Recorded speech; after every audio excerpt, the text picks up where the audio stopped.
Apalah artinya orang kaya tapi hanya untuk kebanggaan, sementara dia tidak punya sepeser pun jasa dan manfaat bagi umat. Sehingga orang hanya bisa melihat, wah ini dia kaya dan seterusnya. Yang itu justru akan menimbulkan kebencian masyarakat kepadanya. Open Mic ANB. Ustadz, di zaman kita sekarang itu ada satu istilah baru yang mungkin muncul gitu ya. Namanya flexing. Ya mungkin nggak baru-baru banget ya, atau mungkin istilah ini juga sudah cukup lama. Ya intinya flexing itu adalah semacam memamerkan gitu ya, mungkin ya menunjukkan kepada publik apa-apa yang dia miliki, entah itu asli atau tidak. Cuman ya mungkin gampangnya lebih ke arah pamernya seperti itu. Sebenarnya bagaimana pandangan Islam Ustaz mengenai sikap-sikap kita menunjukkan kepada publik di medsos dan yang lain apa yang kita miliki itu, dari kenikmatan-kenikmatan ya macam-macam lah, ada barang atau mungkin ketika kita lagi jalan-jalan dan seterusnya gitu ya. Apakah itu suatu hal yang tercela atau mungkin masih ditolerir dan tidak ada masalah Ustaz? Alhamdulillah wassalatu wassalamu ala rasulillah wa ala alihi wa sahbihi wa mawalah. Sikap pamer terhadap kemewahan, terhadap harta, terhadap dunia, itu salah satu di antara gambaran dia terlalu bangga dengan dunia. Dan secara umum bangga dengan dunia itu hal yang tercela. Al-Quran mencelanya. Allah subhanahu wa ta'ala berfirman, wa farihu bil hayatid dunya wa mal hayatud dunya illa mata'. Mereka terlalu bangga dengan kehidupan dunia, padahal kehidupan dunia itu hanyalah kenikmatan sementara. Allah menceritakan tentang Qarun. Di cerita Qarun itu ada sebuah nasihat yang disampaikan oleh orang soleh di kalangan Bani Israel kepada Qarun. Dan di antara nasihat itu kalimatnya adalah la tafrah innallaha la yuhibbul farihin. Janganlah kamu bangga dengan dunia, sesungguhnya Allah tidak menyukai orang yang bangga dengan dunia. Sehingga fenomena bangga dengan dunia itu hal yang tercela dalam syariat kita, hal yang buruk dalam syariat kita. Dan Nabi SAW sendiri melarang hal itu, bahkan beliau ngasih ancaman yang cukup serius ya.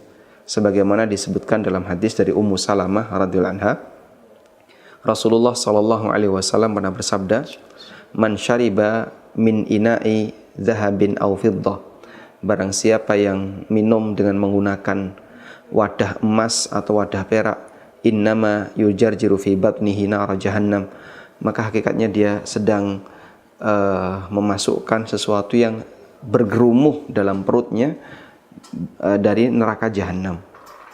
Sehingga ini menunjukkan bahwasanya orang yang bermewah-mewahan sampai melebihi batas itu masuk pada kategori dosa besar. Kemewahan yang melebihi batas salah satunya adalah ini.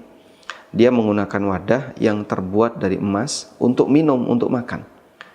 Dan para ulama menjelaskan apa hikmah dilarangnya makan dan minum dengan menggunakan wadah emas. Mereka mengatakan karena ini bisa membuat sedih orang miskin. Mentang-mentang kau kaya sehingga emas kau pakai untuk wadah makan, wadah minum. Mentang-mentang kau berduit, mentang-mentang kau berkuasa misalnya, sehingga kau menggunakan fasilitas seperti itu untuk bermewah-mewah, padahal di sisi lain mereka adalah orang yang membutuhkan, orang-orang miskin membutuhkan. Sehingga itu dilarang karena masalah ini bisa mengesankan, merendahkan orang lain. Dan itulah bentuk orang yang bangga, orang yang tadi istilahnya flexing ya. Flexing terhadap kelebihan yang Allah berikan kepadanya. Baik Ustaz, tapi di dalam ayat itu Ustaz, kan ada juga firman Allah Azza wa Jalla, wa amma binikmati rabbika fahaddis. Kita diberikan anjuran untuk apa? Tahaddus, menyampaikan, menceritakan tentang kenikmatan yang Allah kasih kepada kita, Allah berikan kepada kita. Dan apakah sikap-sikap semacam tadi tidak bisa kita bawa seperti ini? Kadang ada orang itu niatnya apa? Ya Alhamdulillah saya dikasih kemudahan oleh Allah, karirnya lancar, kemudian bisa membeli barang-barang mewah tadi gitu ya. Atau bahkan ada yang kedua itu Ustaz, niatnya dalam rangka memotivasi Ustaz. Motivasi orang-orang, followersnya dan yang lain. Kamu tuh harus semangat gitu loh, kerja serius, fokus, nanti insya Allah kamu juga mampu kok gitu loh, beli barang-barang yang mewah yang mungkin sekarang belum terjangkau gitu kan. Kan ini harusnya dapat pahala Ustaz. Kita tadi mengamalkan firman Allah, kemudian yang kedua memotivasi orang supaya semangat, jangan kerjanya males-malesan, jangan baring gitu. Nah, apakah ini juga masih dilarang Ustaz? Kalau memang tadi kita maksudnya itu baik gitu Ustaz, bukan pamer atau yang semisal. Itu gimana Ustaz? Terkait firman Allah Subhanahu wa taala, "Wa amma bi ni'mati rabbika fahaddits," yang ada di akhir dari surat Ad-Duha. Memang kita sepakat bahwa bagian dari bentuk mensyukuri nikmat adalah dengan at-tahadduts bin ni'mah. Sebagaimana keterangan Abu Nadrah yang dikutip oleh At-Tabari, beliau mengatakan ajma'al muslimuna ala anna min syukri ni'am ay yuhadditsa biha. Kaum muslimin sepakat bahwa bagian dari bentuk mensyukuri nikmat adalah ayyuhadditsa biha, melakukan at-tahadduts bin ni'mah. Kita belum mendefinisikan apa itu at-tahadduts bin ni'mah, tapi kita menyebutkan bahwasanya ini kaitannya dengan masalah syukur. Jadi perintah wa amma bi ni'mati rabbika fahaddits itu adalah perintah untuk mensyukuri nikmat. Salah satu bentuk mensyukuri nikmat itu adalah at-tahadduts bin ni'mah. Sekarang apa sih yang dimaksud dengan at-tahadduts bin ni'mah? Dan apa perbedaannya dengan pamer tadi, flexing? At-tahadduts bin ni'mah, ada keterangan yang disampaikan oleh Ibnul Qayyim bahwa bentuknya adalah menampakkan kenikmatan itu sebagai rasa syukur kepada zat yang memberi. Maka dia lebih banyak memuji zat yang memberi, dia tujuannya adalah dalam rangka untuk mengagungkan zat yang memberi, bentuk rasa terima kasih kepada zat yang memberi. Sehingga saat misalnya seseorang punya prestasi lalu dia sampaikan, alhamdulillah Allah berikan kemudahan bagi saya seperti ini, alhamdulillah. Ketika dia bercerita dia akan banyak memuji Allah. Alhamdulillah, andaikan Allah tadi tidak kasih kayak gini, mungkin saya nggak dapat prestasi ini. Sehingga dia sampaikan bentuk pujian kepada zat yang memberi. Itulah bentuk at-tahadduts bin ni'mah. Terus bedanya apa dengan flexing pamer tadi? Untuk flexing dan pamer, dia lebih fokus kepada kenikmatan itu dan dia merasa bahwa saya lebih hebat daripada kalian, wahai yang lain yang tidak punya kenikmatan ini. Saya lebih nikmat daripada kalian, hidup saya lebih mewah daripada kalian, hidup saya lebih hebat daripada kalian karena saya punya kenikmatan ini. Ini yang dimaksud kategori orang yang pamer terhadap dunia, al-fakhru bidunya. Dan Allah tidak menyukai orang yang kulla mukhtalin fakhur, orang yang mukhtal maupun yang fakhur. Fakhur artinya dia terlalu bangga dengan dunia. Dia merasa bahwa dengan kenikmatan ini dia merasa lebih tinggi status sosialnya, kehebatannya dibandingkan yang lain. Itulah pamer. Ya memang itu semuanya kembali kepada kondisi batin ya. Dan kita tidak tahu bagaimana kondisi batin masing-masing orang. Namun indikatornya kelihatan.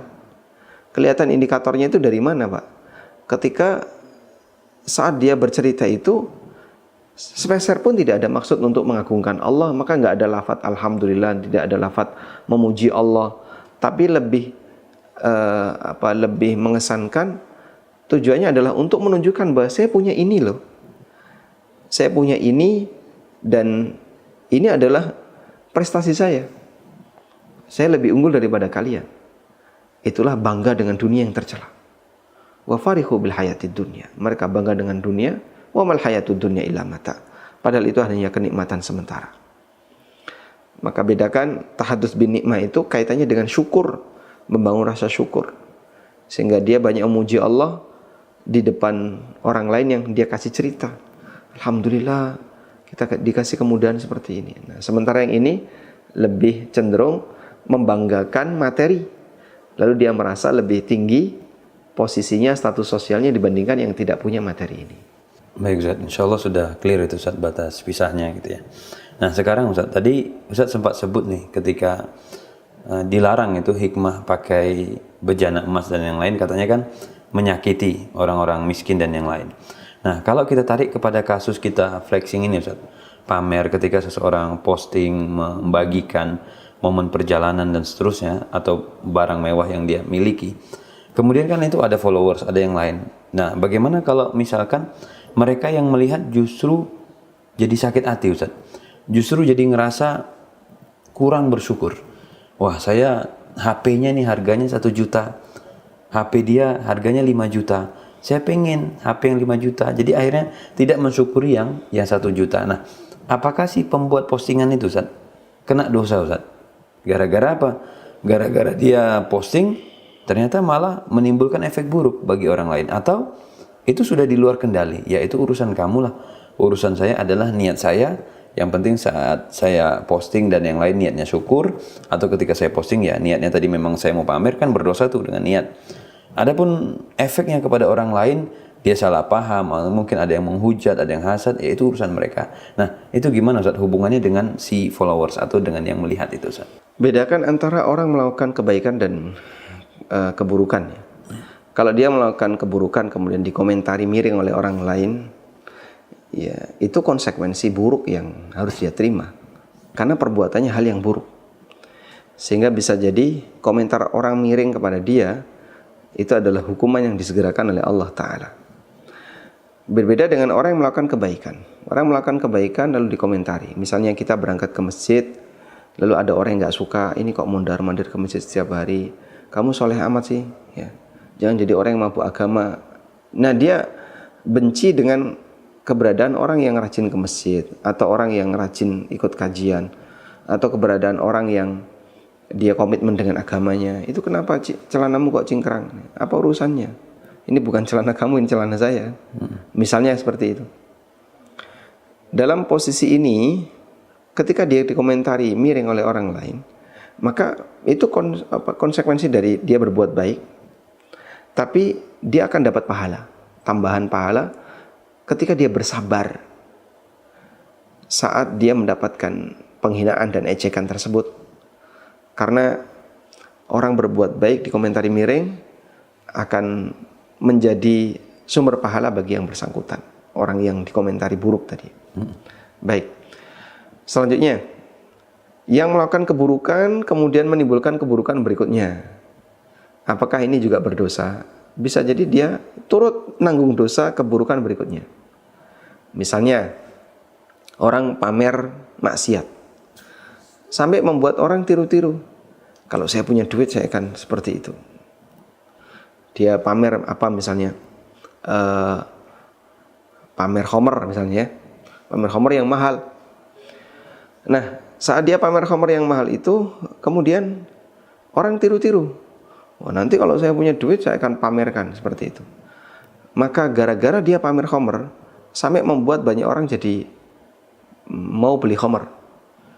Allah Subhanahu wa taala mengatakan, "Inna nahnu nuhyil mauta wa naktubu ma qaddamu wa atharahum."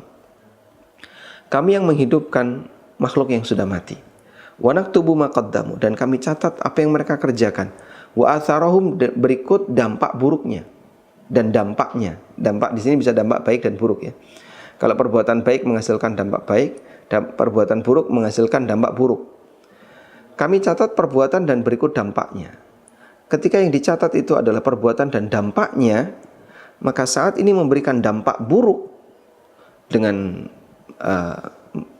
menjadi pemicu orang lain ikut pamer Homer misalnya, sehingga Homer jadi merebak di mana-mana, dipamerkan. Padahal itu adalah minuman yang khabith, minuman yang statusnya hina. Maka orang ini tadi akan mendapatkan dosa dari semuanya. Dia akan menanggung dosa dari semua, karena dia yang pertama kali memamerkan. Baik Ustaz, mungkin ini terakhir, apa saran Ustaz untuk audiens ya, yang mungkin sekarang memiliki barang mewah, atau ya alhamdulillah Allah kasih kelebihan dan kenikmatan. Kalaupun mereka mau posting gitu ya, atau membagikan, apa saran Ustaz untuk mereka? Ataupun kalau tidak, itu seperti apa? Jadi supaya mereka punya rambu gitu Ustaz, atau panduan. Dulu itu kita punya kaidah baku, sederhana itu mulia. Sehingga walaupun orang kaya tapi dia hidupnya sederhana, dia akan lebih dimuliakan masyarakat daripada orang kaya tapi dia punya karakter suka pamer hartanya. Qarun itu pamer hartanya. Allah ceritakan di akhir dari surat Al-Qasas ini, fa kharaja ala qaumihi fi zinati. Qarun itu keluar kemudian mengarak hartanya fi zinati, mengarak hartanya ala qaumi, di hadapan kaumnya. Sehingga pasca itulah setelah kemudian dia ditenggelamkan oleh Allah. Pasca dia pamer hartanya. Maka kalaupun Anda itu kaya, tidak perlu untuk dipamerkan. Yang lebih penting adalah apa yang bisa Anda berikan bagi masyarakat. Sehingga kaya yang Anda miliki bukan kaya untuk pribadi, tapi kaya untuk memberi manfaat bagi umat. Apalah artinya orang kaya tapi hanya untuk kebanggaan, sementara dia tidak punya sepeser pun jasa dan manfaat bagi umat. Sehingga hanya bisa orang hanya bisa melihat, wah ini dia kaya dan seterusnya. Yang itu justru akan menimbulkan kebencian masyarakat kepadanya. Dan tentu saja Anda tidak akan menghendaki yang seperti itu. Kalau sampai timbul kebencian karena masalah tadi ya, keberadaan orang-orang yang kaya yang suka pamer, yang perlu Anda waspadai adalah doa buruk dari mereka. Bisa jadi ketika mereka mendoakan keburukan, misalnya, ya Allah, dia gak terima ini, kenapa dia pamer kayak gini? Padahal bisa jadi itu fasilitas dari negara misalnya, atau fasilitas dari orang lain. Terus dia gak terima, dia berdoa, ya Allah binasakanlah hartanya. Itu kan yang perlu kita takutkan. Tentu saja Anda tidak ingin didoakan keburukan oleh mereka. Maka jadilah seorang muslim yang baik, yang bijak dalam menggunakan harta. Anda kaya, alhamdulillah, itu nikmat. Tapi yang lebih penting adalah diperhatikan. Kira-kira seberapa besar peran Anda dalam memberikan manfaat bagi umat dengan kenikmatan harta yang Anda miliki.